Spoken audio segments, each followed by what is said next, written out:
Bonsoir à toutes, bonsoir à tous. Bienvenue dans ce Facebook Live numéro 26, saison 3, épisode 2. Merci de nous retrouver toujours de plus en plus nombreux pour ce rendez-vous mensuel du dernier mardi de chaque mois. Rendez-vous qui, je vous le rappelle, vous permet de me poser toutes les questions que vous souhaitez, bien sûr par mail sur direct@alès.fr et puis en direct sur les réseaux sociaux. Comme d'habitude, je m'engage à répondre soit ce soir dans l'heure qui nous est impartie, soit plus tard si je n'ai pas le temps de répondre à toutes les questions, à l'ensemble de vos questions, quelles qu'elles soient bien sûr, et qu'elle se rapporte à la vie de notre belle ville d'Alès et de notre belle agglomération d'Alès Agglomération. Le dernier live a totalisé près de 3000 vues. Donc merci à toutes et tous. Je crois que c'est la preuve que ce rendez-vous est attendu, est important. Ça nous permet sans filtre, sans intermédiaire, de parler librement.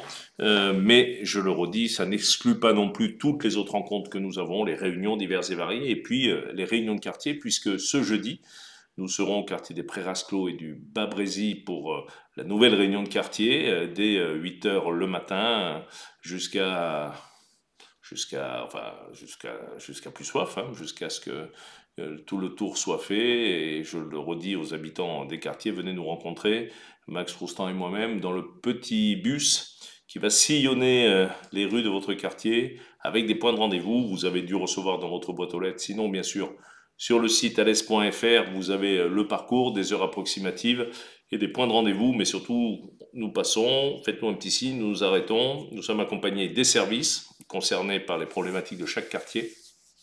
Et nous prenons en compte toutes vos demandes, là aussi, et essayons, bien sûr, dans la mesure du possible, de les satisfaire autant que faire se peut lorsqu'il s'agit de l'intérêt général de notre ville d'Alès. Les premières réunions de quartier qui ont eu lieu en fin d'année dernière ont montré leur intérêt là aussi, vu le très grand nombre de personnes, que ce soit Tamaris, que ce soit Clavière, que ce soit Montée-de-Siol et dans d'autres quartiers que nous avons visités. Et bien sûr, chaque mois, nous découvrirons ensemble un nouveau quartier. Quand je dis découvrir, bien sûr, nous ne découvrirons pas le quartier, mais nous découvrirons vos problématiques dans chaque quartier afin d'être toujours en proximité, puisque, comme j'aime à le dire régulièrement, la puissance des communes en France, c'est cette proximité, contrairement effectivement cette politique nationale qui nous fatigue et qui parle de sujets parfois qui intéressent chacun d'entre nous, mais qui nous semblent parfois bien loin de nos préoccupations quotidiennes.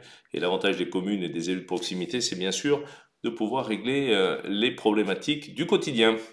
Voilà, sur ce préambule, vous dire effectivement en ce 25 février que l'année 2025 est désormais bien entamée, que au niveau budgétaire, j'aurai l'occasion d'y revenir, je pense, lors d'une prochaine émission, à la Saglo l'émission, qui, je vous le rappelle, est le premier mardi de chaque mois à 19 heures. Hein. La prochaine aura lieu mardi prochain. On y traitera de tous les sujets d'actualité, à commencer par un plateau autour de la sécurité, qui est votre deuxième principale préoccupation après la santé, d'après l'étude que nous avons diligentée l'an dernier, à laquelle vous avez été très nombreux à répondre. Et donc, ce sera l'occasion de faire un petit point sur toute cette politique de sécurité que nous développons sur la ville d'Alès et sur Alès Agglomération, où, je le dis, et je le redirai sûrement, les chiffres nous montrent que, même s'il faut se réjouir doucement, écoutez, pour l'instant, sur ce territoire, nous ne vivons pas ce que d'autres territoires de France vivent assez régulièrement et ce que nous voyons très régulièrement à la télé. Alors, on touche du bois en disant ça, mais sachez que notre engagement en la matière est plus que total et nos investissements sont très nombreux. J'aurai l'occasion de vous le développer mardi prochain à 19 heures sur le plateau de Tout le monde en parle.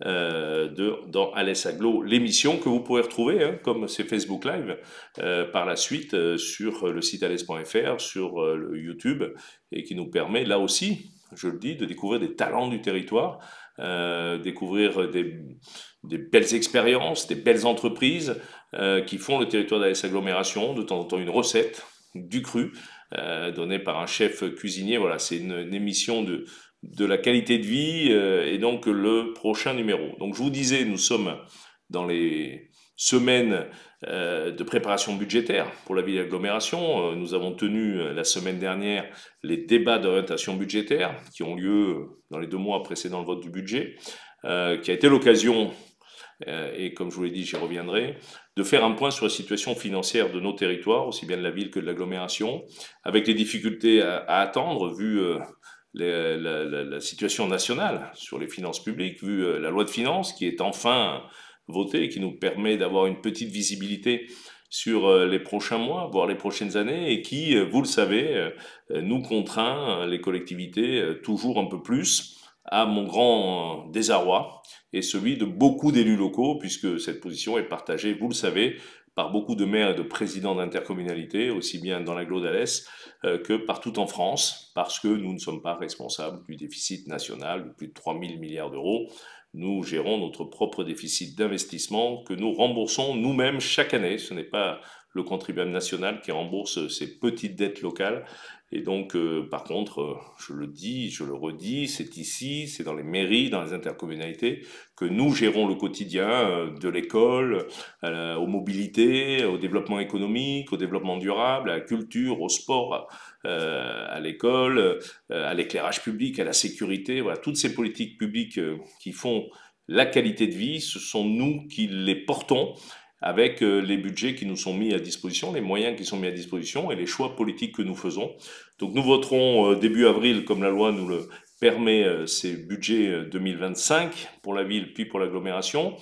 Ce que je peux vous dire dans les préparations budgétaires, c'est que j'ai pris la décision de proposer dans ces 2 structures un maintien du périmètre des politiques publiques. On verra si les élus me suivent lors du vote, ce dont je ne doute absolument pas, puisque c'est également leur demande, et de maintenir aussi le projet de territoire, le projet d'Alès Agglomération, avec des grands chantiers qui vont être terminés, enfin, je dirais, cette année, fin du premier semestre, comme les Halles de l'Abbaye, qui suivent leur cours, la Grand Rue Jean Moulin, les travaux sur les réseaux, qu'il ne faut pas oublier, plus de 20 millions d'euros investis sur nos réseaux d'eau, sur nos stations d'épuration, sur l'éclairage public qui va continuer à se développer, sur l'état de nos voiries, sur les écoles qui vont continuer d'être rénovées, sur les mobilités, avec l'achat de 2 bus électriques. Enfin voilà, il y a beaucoup de choses qui vont apparaître dans ces budgets, qui me permettent de vous dire ce soir que malgré les contraintes, et grâce à notre bonne gestion des années passées, ben, nous pourrons, dans cette année 2025 qui clôture ce mandat municipal, tenir nos engagements budgétaires malgré ces contraintes, avec certes une petite dégradation de nos ratios, de notre épargne nette, mais grâce au fonds de roulement, aux excédents globaux de clôture des années précédentes, nous pourrons tout de même, sans nous endetter, sans augmenter la fiscalité, poursuivre ce chemin. J'aurai l'occasion de vous en parler avec des chiffres un peu plus précis, je pense pas le prochain Facebook Live ou peut-être, ou celui en tout cas de fin avril, pour vous donner les grandes tendances, les grands investissements qui seront prévus dans le budget 2025, mais que vous connaissez, puisqu'il s'agit bien sûr des projets portés dans notre projet municipal, dans notre projet de territoire communautaire. Et donc, je suis très heureux de pouvoir vous dire que notre bonne gestion nous permet aujourd'hui de voir l'année 2025 de façon optimiste. C'était aussi le sens des vœux que j'ai formés en début de cette année, tous acteurs de notre avenir, et ces budgets seront l'occasion de le montrer une nouvelle fois. Voilà, je vais attaquer avec les nombreuses questions que j'ai reçues et que j'ai découvertes tout à l'heure, et ça continue d'arriver en direct. Bonjour, Lune Étoile. Est-ce qu'il y a des projets de programmes neufs pour des HLM à Alès et des alentours? Merci. Ah ben oui, ça nous continuons bien sûr de construire du logement social avec notre bel office HLM Logis Sévenol. Il y a des projets à la fois dans la rénovation urbaine avec des projets, notamment 2 projets de logement étudiant qui vont débuter dans les prochaines semaines, dans les prochains mois, que ce soit dans le Faubourg du Soleil avec la construction qui va débuter dans 3 semaines d'un immeuble HLM en plein Faubourg du Soleil. Donc vous pouvez voir la maquette affiché à l'entrée du faubourg, dans le faubourg de Rochebelle aussi, avec l'acquisition par Logis Sévenol de ruines pour y faire du logement social. Sur les communes voisines, hein, bien sûr, à Sandras, à Saint-Martin-de-Valgag, à Saint-Julien-les-Rosiers, à Rousson, à Saint-Privat-des-Vieux. Voilà partout où nous allons construire encore des logements sociaux de très grande qualité.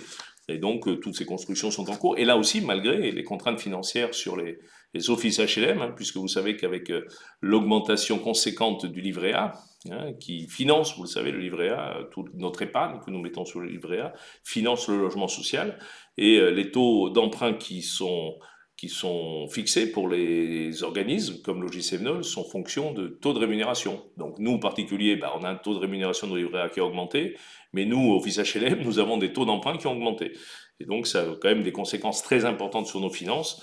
Par exemple, l'année dernière, c'est plus de 3,5 millions d'augmentation de nos intérêts d'emprunt, et donc ces 3,5 millions d'intérêts supplémentaires à payer à la Caisse des dépôts et consignations, impactent nos capacités d'investissement. Mais là aussi, nous allons poursuivre, continuer ces logements. Il y a encore beaucoup de projets que vous pouvez là aussi retrouver sur le site alès.fr. Voilà. Alors, Kylian du Sud, Olé. Bonjour, j'aurais une question concernant les 30 ans d'histoire. Ça signifie que Max Roustan arrête son mandat de maire. Alors, cher Kylian, merci pour cette question. Effectivement, vous avez bien compris. Donc, l'occasion samedi dernier de fêter 30 ans d'histoire, 30 ans de transformation de cette ville d'Alès dans cette grande fête populaire montée par les services de la ville d'Alès, qui nous a permis, vous avez été plus de 2500 personnes à passer, malgré une après-midi pluvieuse, à l'hôtel de ville, au Capitole, pour découvrir des pièces de théâtre, des expositions, pour rencontrer le maire, pour me rencontrer, ainsi que les élus, au Capitole, où il y a eu une projection de témoignages de volontaires qui voulaient s'exprimer sur ces 30 ans, et puis à l'espace Caso, où il y avait des jeux, un géogaming qui a été monté par le service communication, des photos, photomatons, et puis quelques discours. C'était l'occasion effectivement pour Max Roustan de faire part de son émotion, 30 années de mandat depuis 1995, de dire qu'il était fier du travail qui avait permis de transformer en profondeur cette ville, telle que vous nous le dites régulièrement, et puis de confirmer effectivement son choix, sa volonté d'arrêter dans quelques jours son mandat de maire, tel qu'il nous l'avait annoncé en 2019, juste avant les dernières élections municipales. Je rappelle qu'en 2019, Max Roustan m'avait demandé de démissionner de mon métier de directeur général des services pour l'accompagner dans cette aventure municipale. Il l'avait présenté, vous l'avez présenté aux Alésiennes et aux Alésiens dans une conférence de presse, et avait dit qu'en cours du mandat, à une date qu'il restait à déterminer, le moment venu, il démissionnerait et proposerait mon élection comme maire d'Alès pour lui succéder. Il avait parlé d'1, 2, 3 ans. Je vous rappelle qu'en début de mandat, il y a eu le fameux Covid qui nous a beaucoup impacté. Max Roustan a contracté à cette époque aussi le Covid, et puis quelques mois après, il a annoncé, il a été atteint par un cancer dont il est totalement guéri aujourd'hui, mais ce cancer l'a impacté. Il a également perdu son frère à cette époque, et il a vu les choses un peu différemment et a souhaité un peu lever le pied à 80 ans pour profiter un peu de ces années devant lui. Et donc il a fait le choix, il a réannoncé samedi soir, et donc le 15 mars prochain, à l'occasion d'un conseil municipal, il proposera mon élection comme maire d'Alès, tel que cela a été prévu. Mais Max Roustan ne démissionne pas de ses mandats, il restera à mes côtés, premier adjoint au maire, premier vice-président de l'agglomération, je resterai président de l'agglomération et maire d'Alès si les conseillers municipaux me font confiance. Dès le 15 mars de cette année, d'ici une quinzaine de jours, un peu plus aujourd'hui, sera un moment important, émouvant pour moi-même, et très émouvant aussi pour Max Roustan, et nous aurons bien sûr l'occasion d'en reparler. Et en tout cas, je souhaite pour ma part qu'il continue à être présent et s'occuper de ce qu'il souhaitera s'occuper sur cette ville, comme premier adjoint au maire, que je devrais être à partir de cette date-là. Mais ne vous inquiétez pas, rien ne changera. Je suis aux côtés de Max Roustan depuis 33 ans, son bras droit, avant même qu'il soit et député en 93 et maire en 95. J'ai donc accompagné toute cette aventure, j'ai conseillé, j'ai aidé Max Roustan, j'ai géré les services de la ville, de l'agglomération, je suis premier adjoint, président de l'agglo depuis 5 ans. Donc il n'y a pas grand-chose qui changera, certes, le maire aura un nouveau visage, le mien, nouvelle dynamique aussi, peut-être liée à l'âge, une envie certaine, mais rassurez-vous, je m'inscrirai dans cette volonté de toujours œuvrer pour les habitants d'Alès, pour les habitants d'Alès Agglomération. C'est la seule chose qui m'anime, j'ai eu l'occasion de le dire.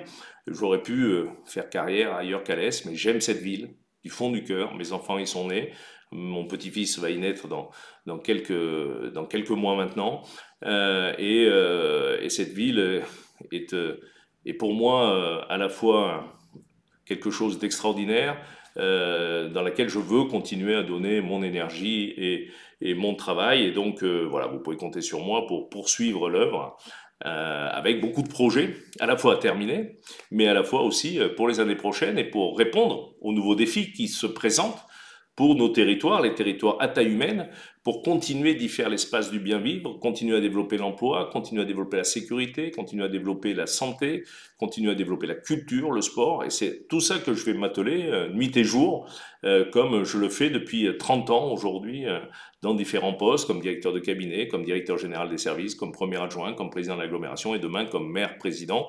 Ça, c'est un engagement. Et si Max Roustan m'a demandé de lui succéder, j'ai la faiblesse de croire qu'il pense que je vais poursuivre dans cette dynamique et cette transformation, cette accélération de la transformation d'Alès.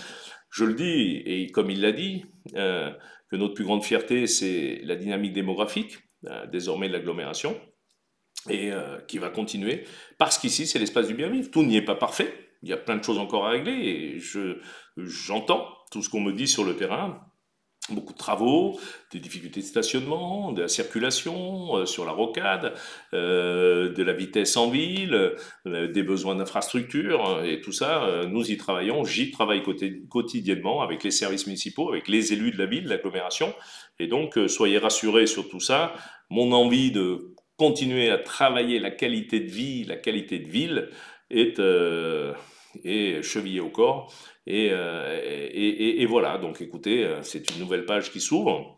C'est pas un changement, comme Max Roustan l'a dit, c'est une page qui se tourne.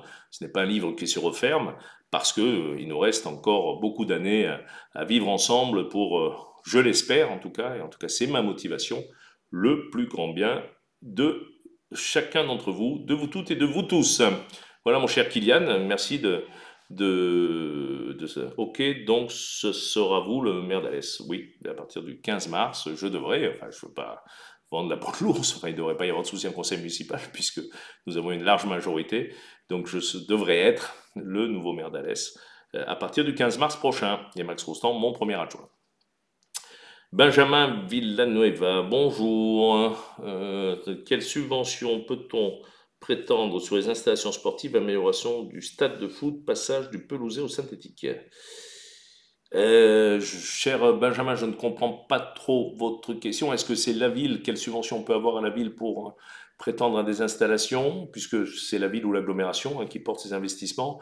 Si c'est le cas de votre question pour améliorer les stades de foot, et je sais bien qu'il y a beaucoup de travail encore à y faire, même si nous continuons d'y investir massivement. Vous savez que nous avons des projets de création de pelouse synthétique. Il se trouve que pour l'instant, on ne peut pas compter sur beaucoup de subventions. L'État diminue ses aides, les collectivités locales qui souffrent comme nous diminuent aussi potentiellement leurs subventions, donc on ne peut compter presque plus que sur nous, pas que sur nous, mais principalement sur nous, et donc effectivement, pour les années prochaines, ça sera quelque chose d'un peu plus compliqué pour nous. Avant, nous disposions de beaucoup de subventions, ça nous a permis de faire énormément de choses dans cette ville. On en aura un peu moins, mais je peux vous garantir que on va aller chercher un peu partout, à l'Europe, à l'État, à la région, au département, pour nous accompagner dans ces investissements. Mais je vous reparlerai prochainement si vous avez une question précise sur quelle pelouse, effectivement, de quelle pelouse vous parlez, sachant que je vous rappelle que nous avons à Saint-Jean-du-Pin fait un stade communautaire en pelouse synthétique, et sûrement que d'autres arriveront, même si, en matière environnementale, parce que les choses évoluent, le stade synthétique n'a plus la même cote qu'il y avait auparavant pour des problèmes d'imperméabilisation de sol, de plastique, des choses comme ça. Vous savez, les choses changent très très vite, et ce qui était vrai il y a 2-3 ans l'est un peu moins aujourd'hui. Il faut beaucoup de recherche et développement pour améliorer tout ça.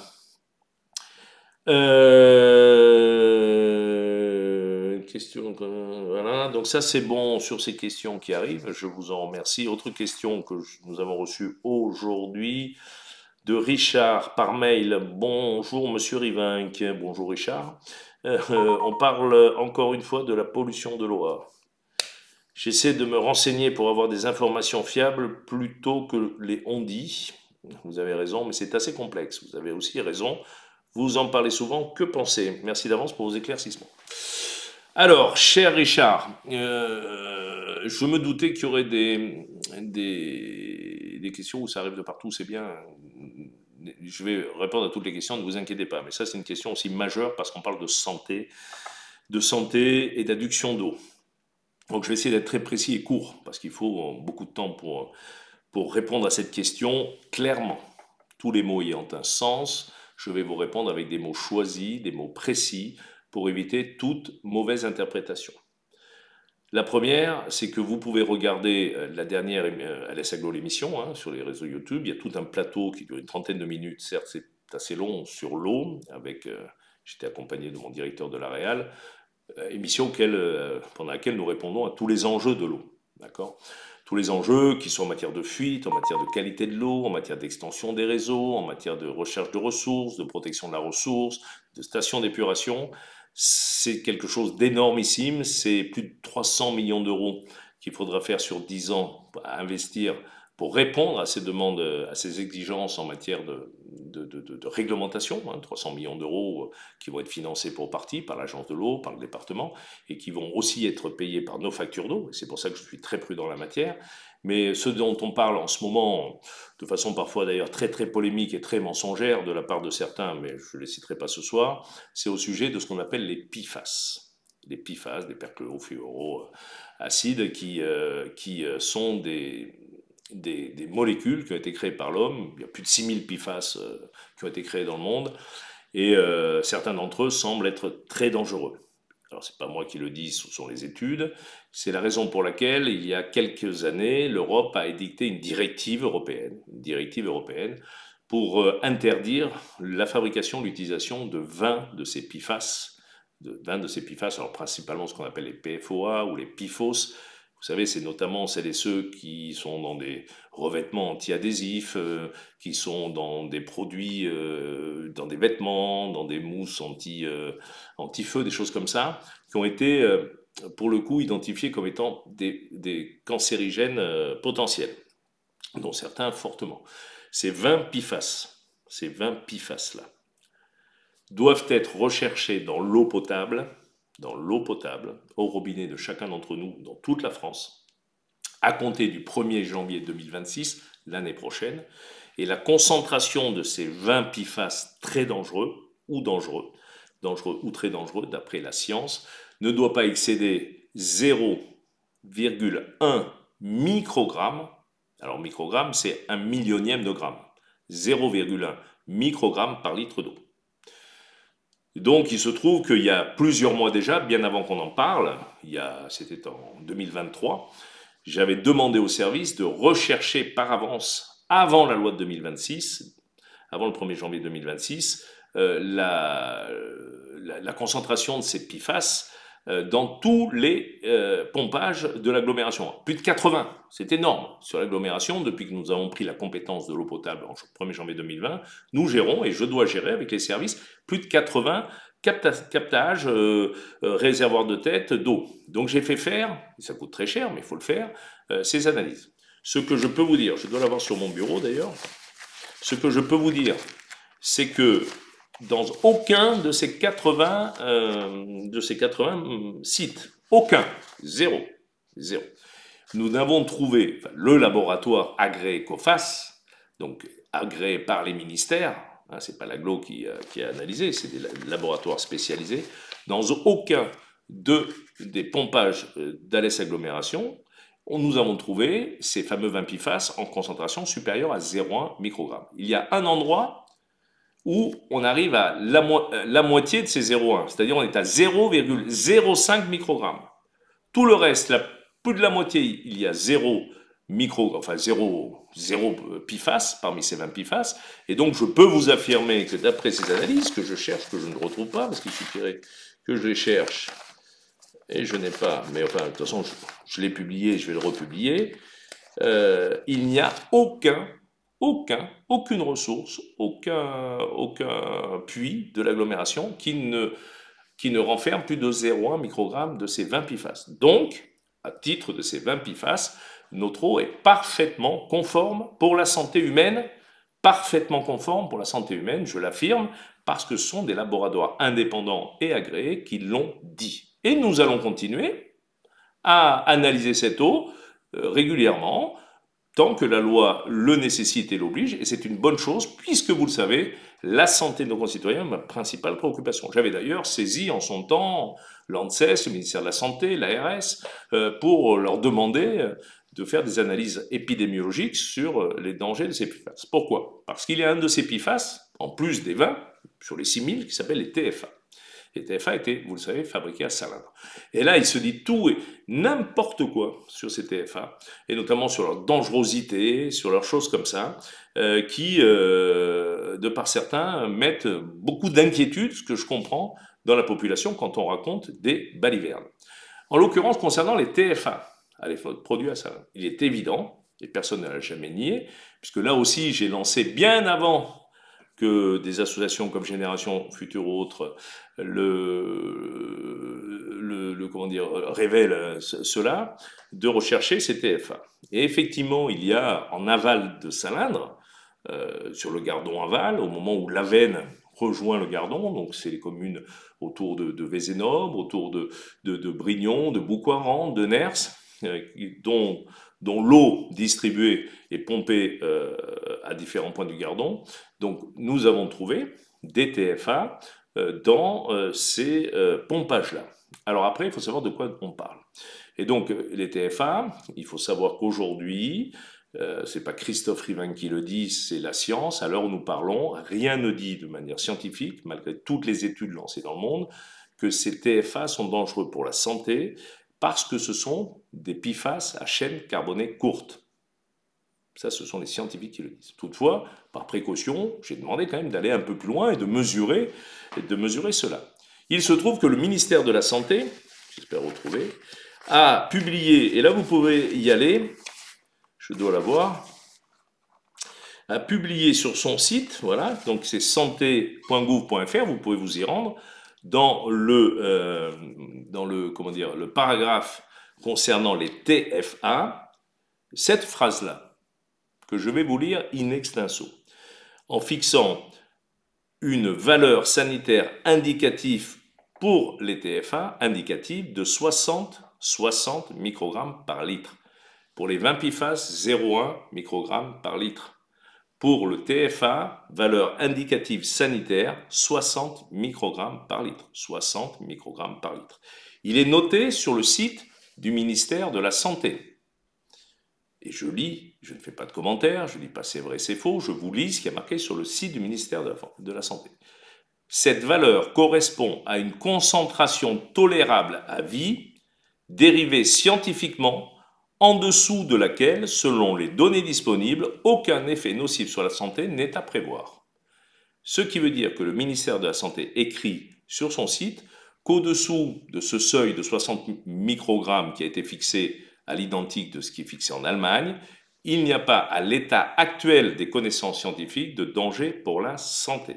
60 microgrammes de TFA. Or, l'ARS, toujours les mêmes, a procédé à ma demande à des analyses que j'ai reçues jeudi dernier sur ces pompages-là. NERS, Boucoiran, tout ça. Et donc, j'ai reçu ces analyses faites par un laboratoire, là aussi totalement indépendant et agréé. Vous le voyez peut-être, je ne sais pas si on le voit là. Hop, hop, de toute façon, c'est disponible sur les sites de l'ARS. Vous pouvez y aller. Laboratoire agréé pour les analyses d'eau par le ministère de la Santé. C'est un laboratoire Carso de Lyon. Et qui, sur ces zones de pompage, fait état d'un taux de TFA, on reparle des TFA, sur ces lieux de 20 microgrammes par litre vers Vézénobre, de 15 microgrammes par litre au niveau de la sortie de Ners et de 9,2 exactement microgrammes par litre au niveau de Boucoiran. 9, 15 et 20 microgrammes. La limite qui est fixée aujourd'hui par le ministère est à 60. C'est-à-dire que 20, c'est le tiers, 10, c'est le sixième, et 15, c'est la moitié, de la moitié, c'est le quart. C'est-à-dire qu'au sens de la réglementation, qui n'est même pas une réglementation, mais des directives actuelles, il n'y a pas de problème sanitaire lié à la présence de TFA dans l'eau sur les communes qui ont été montrées du doigt par certaines personnes de façon, je le dis ici, suffisamment irresponsable pour faire peur à la population. Ce n'est pas Christophe Rivin qui a fait les études ou qui le dit. C'est le ministère de la Santé, j'insiste un peu lourdement parce que ça éviterait qu'on me fasse dire des choses qui sont fausses, et c'est l'ARS, l'Agence régionale de santé, qui m'a envoyé ces résultats qui sont conformes à la réglementation. Ce qui me... Ah, j'ai retrouvé les analyses des 20 PFAS. Vous voyez, c'était juste collé. Vous voyez, il y a les 80... Alors, excusez-moi, hein, c'est un peu... Je incline un petit peu. Voilà, alors vous voyez peut-être pas. Donc la plus grosse, vous voyez tous les zéros là, voilà, où il y a 0, 0, 0 partout. Et là où il y a des chiffres, le plus gros chiffre, il est ici. Le plus gros chiffre, c'est 0,0586. La limite étant à 0,1. 0,10. Et là, on est à 0,05. Donc ça veut dire que j'affirme qu'au sens de la réglementation actuelle, je ne parle pas de santé, je ne suis pas ni scientifique ni médecin, mais il me convient en tant que président de l'agglomération de surveiller les normes, de les appliquer et de faire en sorte que ce soit régulier. J'affirme donc que toute l'eau distribuée est totalement conforme. Je rappelle que nous procédons à plus de 2000 contrôles entre l'ARS et nous chaque année, sur toute l'eau distribuée sur l'agglomération. 2000 analyses, c'est plus de 100 000 euros d'analyse, c'est extrêmement cher. Que sur ces analyses, il en ressort qu'au niveau bactériologique, c'est-à-dire au niveau, vous savez, des Escherichia coli et de toutes ces bactéries qu'on peut retrouver dans certaines zones, nous sommes conformes à 100%. 100%. Zéro analyse n'ont montré une non-conformité. Sur les paramètres physico-chimiques, nous sommes conformes à 99,85%. 99,85%. C'est-à-dire que je réaffirme haut et fort, à vous toutes et vous tous, que non seulement l'eau distribuée par l'agglomération d'Alès est totalement conforme, y compris pour ces 20 PFAS qui seront à chercher au 1er janvier prochain, je le rappelle, y compris pour les TFA avec cette norme de 60 microgrammes qui est édictée à ce jour par le ministère de la Santé. Et donc, je le redis, l'eau est non seulement en France quasiment le produit sanitaire le plus surveillé. Et la France est l'un des pays du monde, ou même le pays du monde, avec les normes les plus drastiques en matière de qualité de l'eau. Donc non seulement nous avons des taux pour certains produits qui sont beaucoup plus bas que des pays voisins, y compris pour l'arsenic par exemple, quand on compare la Suisse et la France, on est beaucoup plus bas en France. Et donc voilà, l'eau est même bien meilleure en termes sanitaires que l'eau en bouteille, bien souvent, dans laquelle on retrouve parfois des produits que nous n'avons pas le droit de distribuer au robinet. Et oui, si on regarde que les pesticides, par exemple, il faut que vous sachiez que les taux dans l'eau et, par exemple, ce qui est autorisé sur les fruits, vous trouvez quasiment plus de 100 000 fois plus de concentration de pesticides que dans l'eau. Et oui, et tout ça, vous pouvez bien sûr aller vous en rendre compte sur tous les sites bien informés, officiels ou les sites associatifs bien renseignés, tous les sites qui ne font pas de la politique politicienne à des fins de faire peur à la population. Moi, je ne suis pas là pour faire peur à la population, je ne suis non plus pas là pour leur raconter des balivernes, des mensonges. Vous imaginez bien que si je vous dis ça ce soir en direct, alors que vous pourrez en faire état un jour ou l'autre, je ne fais qu'appliquer et regarder la réglementation en cours et les analyses qui sont les miennes. Je ne sais pas ce que dans 10 ans, 15 ans ou 20 ans, il en sera à ce niveau-là. Personne ne le sait. Imaginez bien que si le ministère de la Santé marque ça sur son site, c'est qu'il a quand même quelques assurances de ne pas être déjugés à l'avenir, je le pense. Ou alors ces ministres sont totalement, et quand on parle des ministres et des administrations qui font ces phrases-là, sont totalement irresponsables, ce que je n'ose croire. Voilà, alors après, on peut expliquer plein de choses. Moi, je vous dis la vérité scientifique d'aujourd'hui, celle que nous avons consultée, et que, rassurez-vous, je vais vous envoyer avec la prochaine facture d'eau, avec toutes ces explications pour vous rassurer. Oui, vous pouvez boire en toute sécurité l'eau d'Alès Agglomération aujourd'hui. Dans 10 ans, nous verrons ce que les nouvelles normes diront. Voilà ce que je voulais vous dire, cher Richard, sur cette question, sur laquelle je souhaiterais pour terminer, parce que je dois m'exprimer un peu trop régulièrement là-dessus, arrêter un peu les polémiques. Moi, la santé publique, c'est ma principale préoccupation, vous le savez, je crois que je le prouve au quotidien.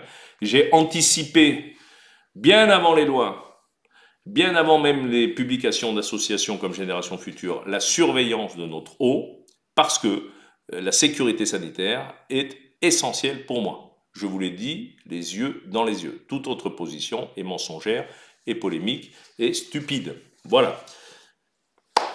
Franck, bonjour par mail. Bonjour Monsieur Rivin, que comptez-vous faire contre le harcèlement scolaire? Alors là, très grande question importante, cher Franck. Alors non seulement que comptons faire, qu'avons-nous fait déjà? Je vous rappelle ou je vous informe qu'effectivement, la lutte contre le harcèlement en milieu scolaire est l'une, là aussi, de mes principales préoccupations. J'ai eu, jeune, à devoir me mobiliser quand j'étais délégué de mon collège, donc ça remonte à maintenant quelques années, pour lutter contre le harcèlement que connaissaient certains de mes camarades, et je me suis toujours battu pour dénoncer ce type de harcèlement, parce que je trouve que c'est quelque chose d'extrêmement grave qui malheureusement peut conduire bien trop souvent à des drames familiaux, des drames humains, de jeunes, surtout quand on rajoute les réseaux sociaux qui n'existaient pas à mon époque, et quand on rajoute aussi la méchanceté de certains des petits camarades. Bon, donc qu'est-ce que nous avons fait? Écoutez, à la rentrée dernière, j'ai été moi-même accompagné d'élus et de membres du CISPD, le Conseil intercommunal de prévention et de sécurité, que j'ai mis en place sur l'agglomération. Nous avons développé des politiques d'information, nous avons édité des brochures et nous sommes allés à la rencontre des élèves dans les collèges pour leur expliquer les dangers de ce harcèlement.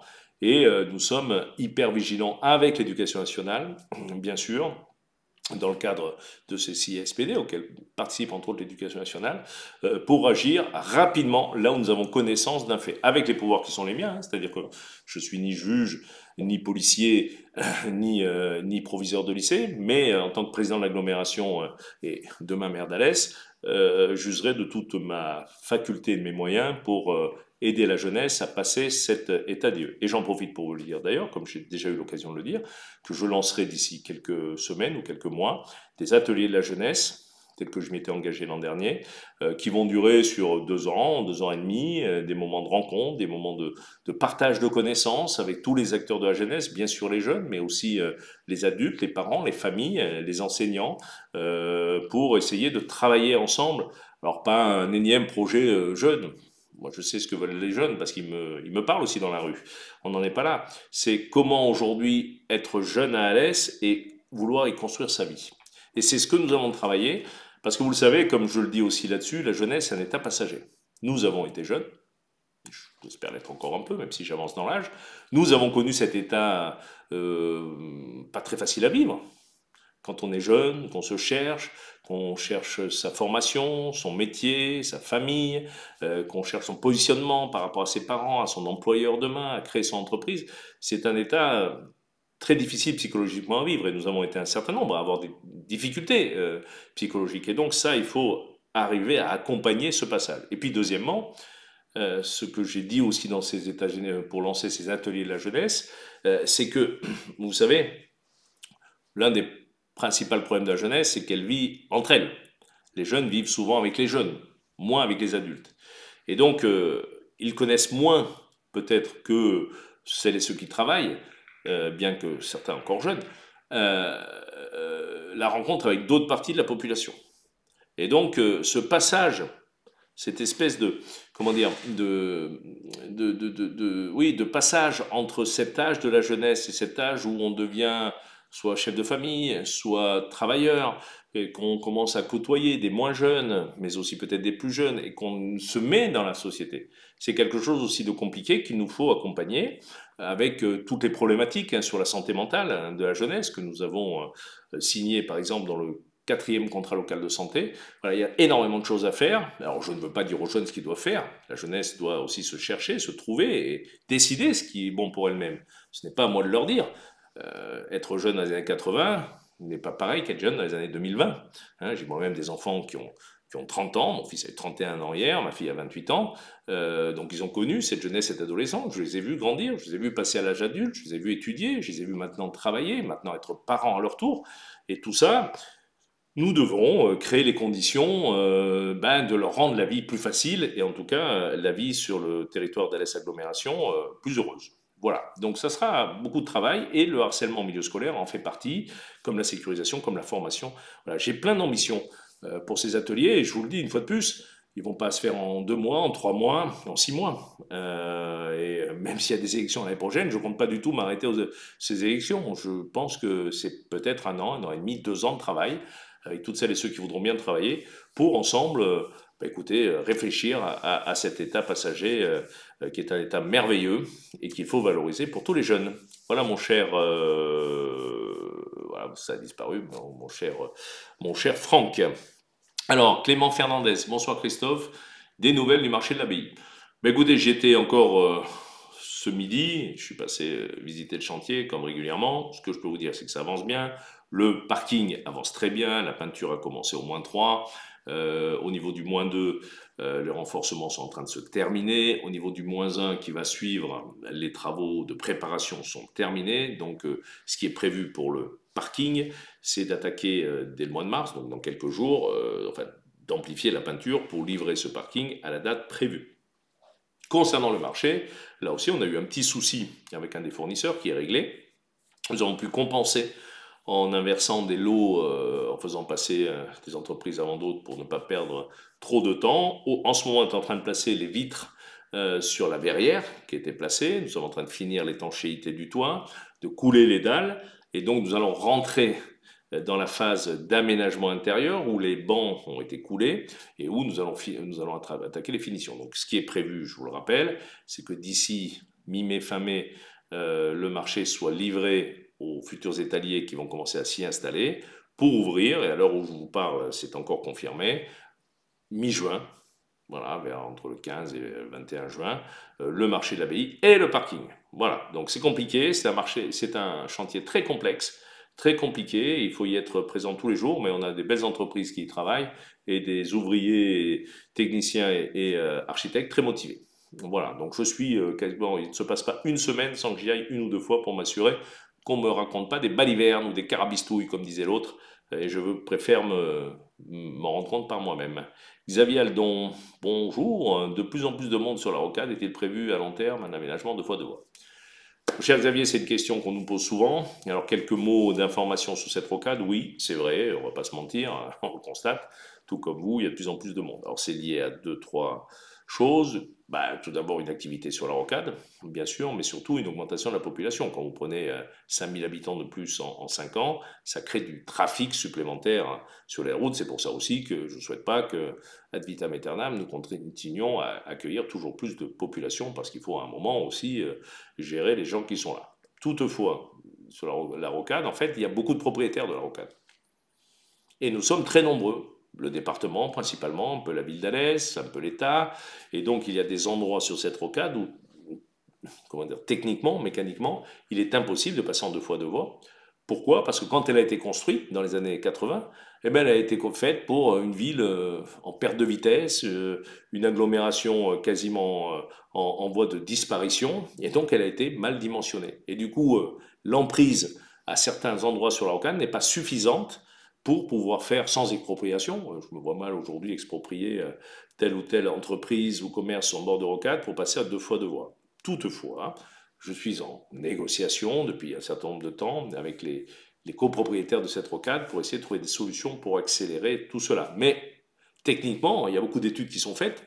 On commence sur un rond-point à la Luquette, on finit sur un rond-point à l'hôpital, Et quand vous commencez par un rond-point, finissez par un rond-point, c'est un peu le problème du périphérique à Paris. À un moment, vous tournez en rond et les voitures de devant touchent les voitures de derrière.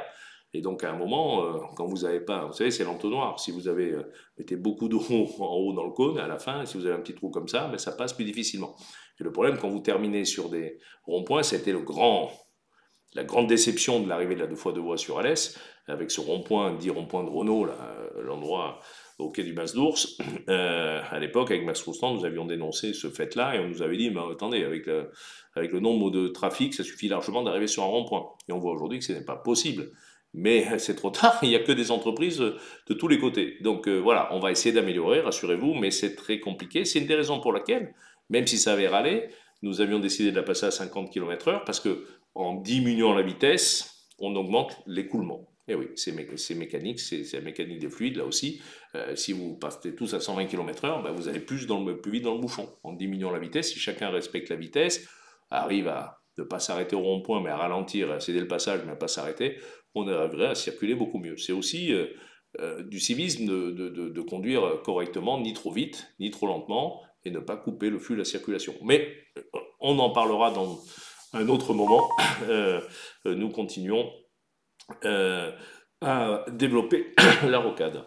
Mathieu Grèce, un simple bonjour en pensant par ce live dans mon fil d'actualité. Bravo pour le travail accompli, notre beau territoire. Merci mon cher Mathieu pour ce gentil message. Mathieu, et les travaux du Faubourg de Soleil.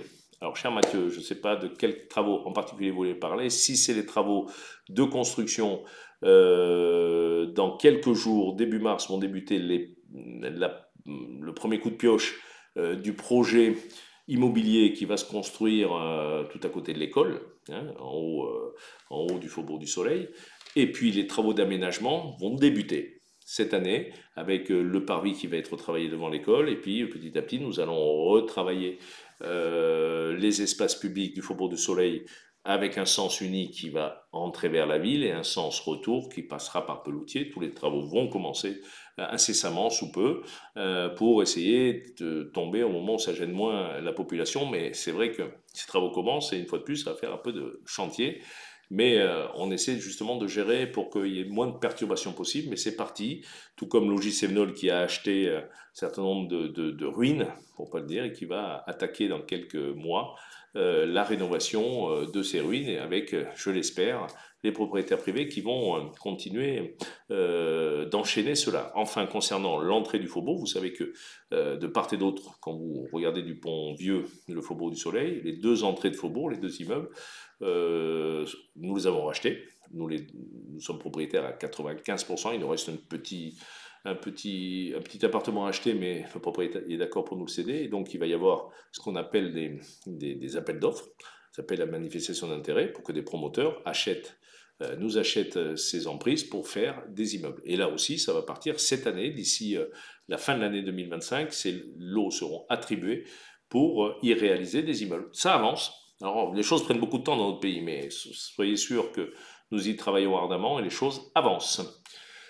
Philou Vévessol, je regarde l'heure, c'est 19h48. Oui, bonsoir, où en est l'aérodrome de dos? Oh là!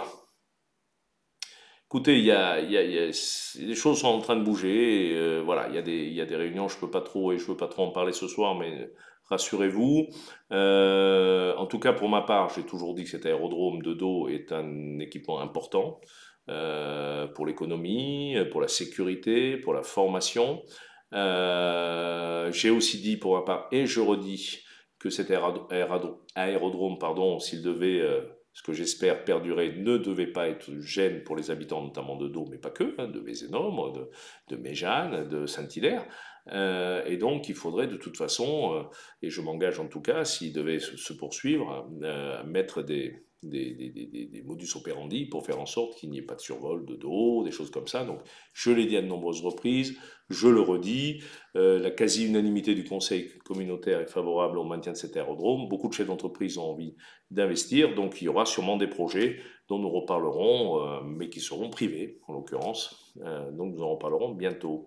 Voilà, et je le dis bien, ce n'est pas contre la commune de Dau, bien au contraire, très belle commune de Dau, ni bien sûr ses élus, que ce projet est en train de se monter. D'ailleurs, j'ai souhaité que tout ce petit monde se rencontre, échange et trouve un bon accord qui permettent à tout le monde de bien avancer en la matière. En tout cas, je travaillerai comme dans tous les dossiers à cela. Anthony, bonjour. Quand on est dans la situation, qu'en est-il de la situation médicale, plus précisément sur le manque de médecins, que ce soit en milieu hospitalier, de cabinet généralistes sur plusieurs communes? Merci pour votre réponse. Cher Anthony, vous le savez, la santé, c'est la première préoccupation de nos habitants ici à Alès, mais aussi en France. Et vous savez que c'est une des raisons pour laquelle, en 2020, j'avais souhaité lancer les États généraux de la santé pour faire un état des lieux et pour mettre en place des projets. Bon, ces États généraux ont pris du retard du fait du Covid, mais on se sont tenus, 1300, 1400 participants professionnels, la population a été interrogée, des conclusions qui ont mis en lumière un certain nombre d'actions. Certaines de ces actions ont été mises en place, comme le centre de soins non programmés, la clinique pédiatrique, le bus santé sur lequel nous travaillons actuellement. Il y a, comme chaque fois, et c'est même pas pour botter en touche, mais nous avons 3 administrations qui ont la mainmise sur la santé, l'administration hospitalière, l'ARS et puis la CEPAM, la Caisse primaire d'assurance maladie, et chacun a son mot à dire. Et donc moi, président d'agglomération, même si tout le monde souhaite que ce soit une gouvernance locale que je pilote, c'est une des conclusions de ces états généraux de la santé, et ce qui me convient totalement en tant que président du conseil de surveillance de l'hôpital, c'est quelque chose qui fait partie aussi de mes missions, mais j'ai peu de leviers concrets. Par contre, en mettant tout le monde autour de la table, en intervenant auprès du directeur général de l'ARS, voilà, on arrive à avancer. Donc il y a beaucoup de choses qui sont en train de se mettre en place. Concernant le centre hospitalier, je peux vous confirmer, on aura l'occasion plus précisément avec le directeur dans quelques jours de l'annoncer, l'arrivée de nombreux médecins sur le centre hospitalier grâce à l'arrivée de ce nouveau directeur, au travail que nous avons fait sur l'attractivité de cet hôpital, avec tous les nouveaux internes qui sont venus. On a reçu 2 promotions de 30 internes, c'est une nouveauté. Donc beaucoup souhaitent revenir à Alès en cabinet médical ou au centre hospitalier. Donc aujourd'hui, je peux vous annoncer qu'il va y avoir des services qui vont rouvrir, comme la pneumologie par exemple, et nous allons dans quelques jours rencontrer le directeur général de l'ARS pour demander l'ouverture de nouveaux lits. Donc voilà, les choses avancent. Je veux rester optimiste, c'est pas facile, et nous travaillons à faire venir des médecins, et toutes les manifestations que nous faisons auprès des étudiants, des internes et autres commencent à porter ses fruits. Et donc voilà, il va y avoir aussi, je vais lancer la maison de santé à Chamborigo, l'architecte est choisi, les travaux commenceront à la fin de l'année, la maison médicale de garde que nous allons construire au centre hospitalier.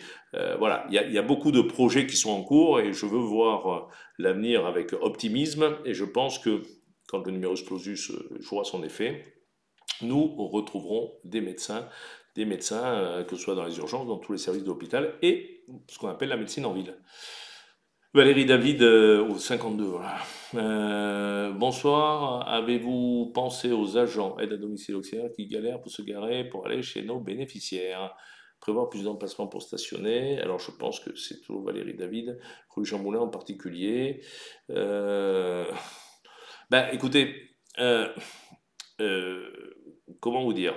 La grande rue Jean Moulin qui est en train de se transformer, effectivement, il n'y a pas moins de places qu'avant au total sur le secteur. Moins de places, il n'y a pas moins de places officielles. Il se trouve que depuis les travaux et que la dalle a commencé à tomber, en fait, il y a beaucoup de voitures qui sont mises à stationner sur les trottoirs, devant les garages, qui n'étaient pas des places de stationnement, qui avaient été des places un peu de squat et qu'on avait laissées, bien sûr, avant les travaux. Donc ces emplacements sont réservés tel que le projet a été validé par les habitants de la Grande Rue Jean Moulin sur une rue Jardin, avec de la renaturation. Et donc, effectivement, les places de stationnement sont un peu moins nombreuses que les places non officielles. Pour autant, on est en train de travailler sur effectivement des facilités de stationnement, sauf que la législation française, là aussi, ne permet pas de réserver des places pour telle ou telle catégorie, excepté les handicapés et excepté les services de secours. Voilà, il faut modifier la loi. Je vous rappelle aussi, et je sais que c'est compliqué, les aides ménagères, vous savez que, je ne sais pas si vous êtes une aide ménagère du CCAS, mais nous en gérons beaucoup d'aides ménagères et nous avons les difficultés, effectivement, pour venir intervenir. Il y a quand même les parkings disponibles au square Sauvage. Il y a des parkings disponibles suivant l'endroit où on est, sur la Grande Rue Jean Moulin. Si on est plus côté Pont-Vieux, il y a quand même le parking Gardon qui n'est pas très loin. C'est sûr que je ne peux pas garantir à chacun une place sous l'appartement dans lequel on va. C'est pas possible. Ce n'était pas le cas avant, ça peut pas l'être non plus maintenant. Et qu'aujourd'hui, nous sommes obligés de renaturer les sols. Ça va avec la loi et ça va aussi avec les attentes des habitants de ces quartiers. Donc, on y réfléchit. Vous n'êtes pas la première à nous en parler. Les choses ne sont pas hyper simples. Je ne peux pas tomber un immeuble pour faire un parking, je ne peux pas creuser là-bas pour faire un parking souterrain, c'est pas possible, ni réglementairement d'ailleurs, ni techniquement. Et donc il va falloir qu'on trouve des solutions alternatives. On a mis quelques places d'arrêt minute, on a mis des choses comme ça pour faire en sorte d'améliorer tout cela. J'avance parce qu'il est 55 et j'ai encore beaucoup de questions. Tiffen Ménchard, il faudrait élargir la rocade en 2x2 avec des échangeurs. Bon, j'ai déjà répondu à cette question. Si vous avez la solution quelque part, ben, n'hésitez pas à en faire part, ou je crée des échangeurs, ou je passe en 2x2 voies, sans bien sûr amputer les propriétés expulsées. C'est un peu compliqué aujourd'hui. Mais rassurez-vous, les services de la ville et de l'agglo, avec la DTM, avec le département, avec la DIRMED, donc l'État, le département, et la ville et l'agglo, réfléchissent à tout ça. Hein, mais voilà. Michel France, bonsoir, hâte de recevoir le livre. Bon, oui, vous avez raison, moi aussi. Le livre lequel? Oui, mais effectivement, il y a des livres qui vont être en parution et je crois savoir ce que vous dites. Donc oui, nous avons hâte, au mois de juin, il devrait y avoir des livres qui nous parlent de ces années-là. AG Décoration, que pensez-vous faire pour le sentiment d'insécurité à Alès? Alors, faire contre un sentiment d'insécurité, c'est un peu compliqué. Faire contre l'insécurité, c'est plus simple. Vous dire aujourd'hui que les chiffres sont clairs, on voit depuis la création des brigades de surveillance de proximité, la création de la brigade de nuit, déploiement des caméras, que les chiffres montrent une baisse sensible. Et j'aurai l'occasion encore de le redire, le commissaire de police l'a annoncé, sur certains types d'agressions et de violences. Il y a un problème dans certains quartiers d'éclairage public et nous travaillons aujourd'hui pour renforcer l'éclairage public parce que ça crée effectivement pour le coup ce sentiment d'insécurité. Vous dire aussi, et j'aurai l'occasion de m'y exprimer lors de la prochaine Alès Aglo l'émission, puisque le plateau, je l'ai peut-être dit tout à l'heure d'ailleurs, sera autour de la sécurité mardi prochain.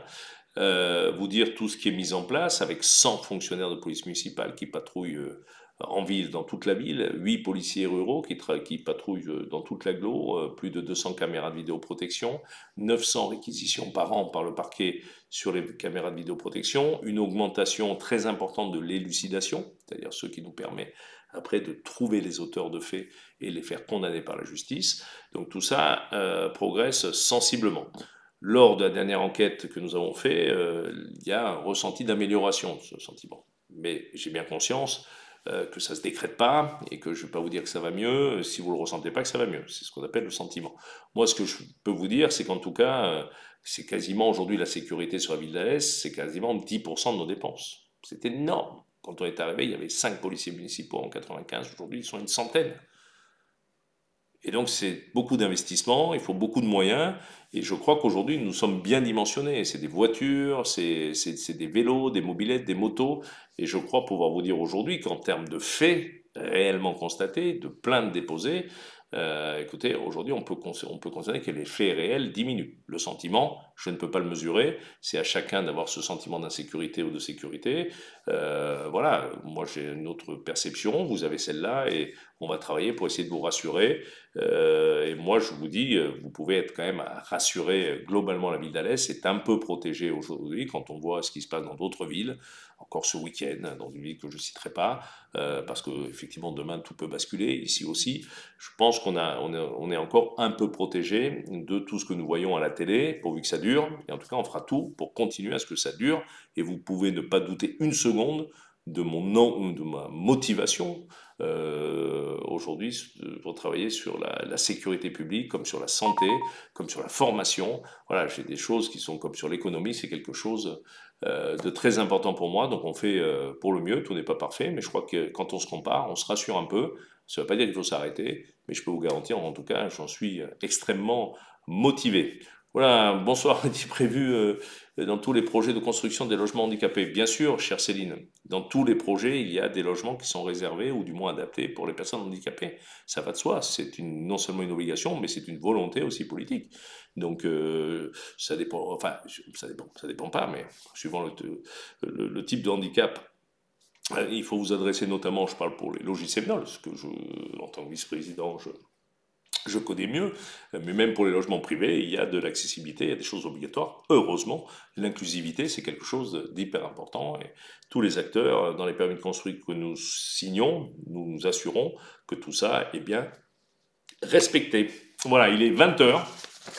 J'avais encore plein de questions, mais vous voyez, je m'étais dit que pendant les vacances, on serait un peu moins nombreux derrière l'écran, a priori pas du tout, et c'est une très bonne chose, ça veut dire que ce rendez-vous est une bonne chose. Nani sur Facebook sur les moustiques, rapidement peut-être une réponse, parce que ça je l'avais vu, à quand une action contre les moustiques à partir du printemps, c'est insupportable, on va attendre des maladies comme dans d'autres villes pour enfin agir, etc. Alors là je suis très clair, nous en tant que maire de la ville, nous n'avons pas de possibilité, malheureusement, je dis bien malheureusement, et je partage votre inquiétude et votre énervement sur le moustique. Il y a un établissement qui s'appelle l'EID, l'établissement intercommunal de démoustication, qui est chargé, sous le contrôle de l'État, de démoustiquer. Et comme ils répandent des produits, c'est assez complexe. Alors ils le font sur la Camargue, sur la petite Camargue, et il faut aujourd'hui que dans les villes, l'ARS, là encore, constate notamment des moustiques tigres principalement et qui avec ce qu'on appelle des maladies comme la dengue, le chikungunya, mais pas autochtones, c'est-à-dire qui se transmettent pour avoir des démoustications qui sont mises en place. Voilà, la ville d'Alès ne peut pas démoustiquer. On n'a pas de loisir, on n'a pas de compétences pour démoustiquer.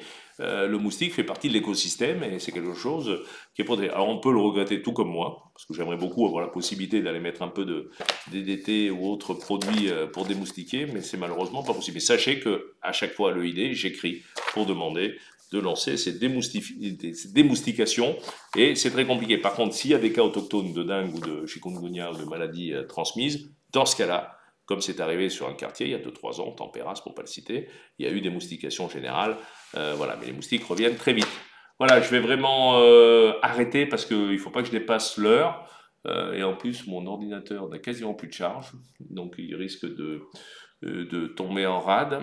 Je voudrais vous remercier pour votre assiduité, pour votre présence, vous donner rendez-vous, je vous l'ai dit, à l'ESAGLO l'émission, même heure, mardi prochain. Et toutes ces émissions sont bien sûr à retrouver sur alès.fr et sur le YouTube d'Alès Aglo et de la ville d'Alès. Vous souhaitez une belle soirée, vous assurer de mon total engagement au service de la population et de notre belle ville d'Alès. Et vous dire bye bye, à bientôt, bonne soirée, merci à vous toutes et à vous tous. Salut!